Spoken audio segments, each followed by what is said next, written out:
देखिए, इसको घटनास्थल का निरीक्षण किया गया।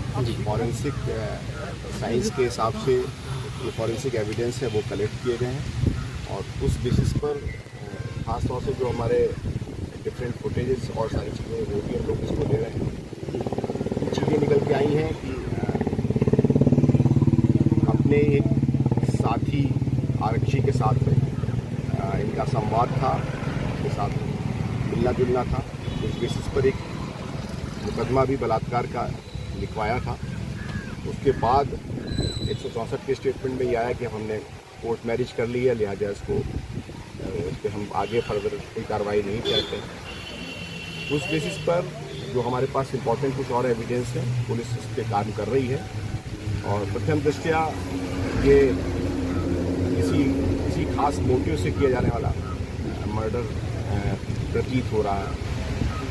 बाकी जो फॉरेंसिक साइंस के हिसाब से कोई और वैसे जाहिदा चोट इस तरह की नहीं दिख रही है कि किसी और चीज़ को बल मिले।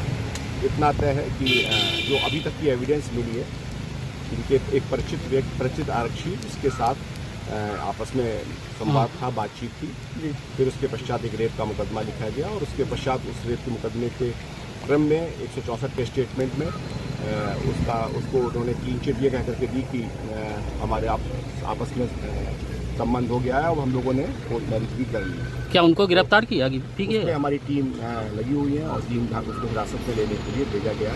वो इस समय फिलहाल एब्सकॉन्डिंग कंडीशन में है और बट बहुत जल्दी उसकी गिरफ्तारी या बहुत जल्दी उसको हिरासत में लेके पूछताछ करेंगे और जो सुसंगत साक्ष्य उसके विरुद्ध कठोर कार्रवाई। सर, इनकी बॉडी यहाँ पे मिली है तो क्या उनकी तैनाती क्या महादेवा वगैरह क्या कहते हैं इस तरह नहीं, जानकारी? ये एक विशिष्ट ड्यूटी जैसी पूरी जनपद में चलती है, उसमें इनकी लगी हुई थी और उस बेसिस पर हम लोग डिटेल इन्वेस्टिगेशन कर रहे हैं। मैंने आपको पूरी सर्कमस्टांसेस सारी चीज़ें बताई हैं। तो इस तरह की सिनारियो प्रथम दृष्टया कोई रेप की बात या कोई ऐसी बात नहीं समझ में आ रही है। हाँ, कोई एक मोटिवेटेड ये क्राइम है जिसको देखने से लग रहा है और कुछ ऐसे साक्ष्य मिल रहे हैं जिस पर प्रथम दृष्टया ऐसी बातें समझ में आ रही हैं। हम लोग इन फर्दर इन्वेस्टिगेशन करेंगे और सभी साक्ष्यों को समेकित रूप से प्रस्तुत करके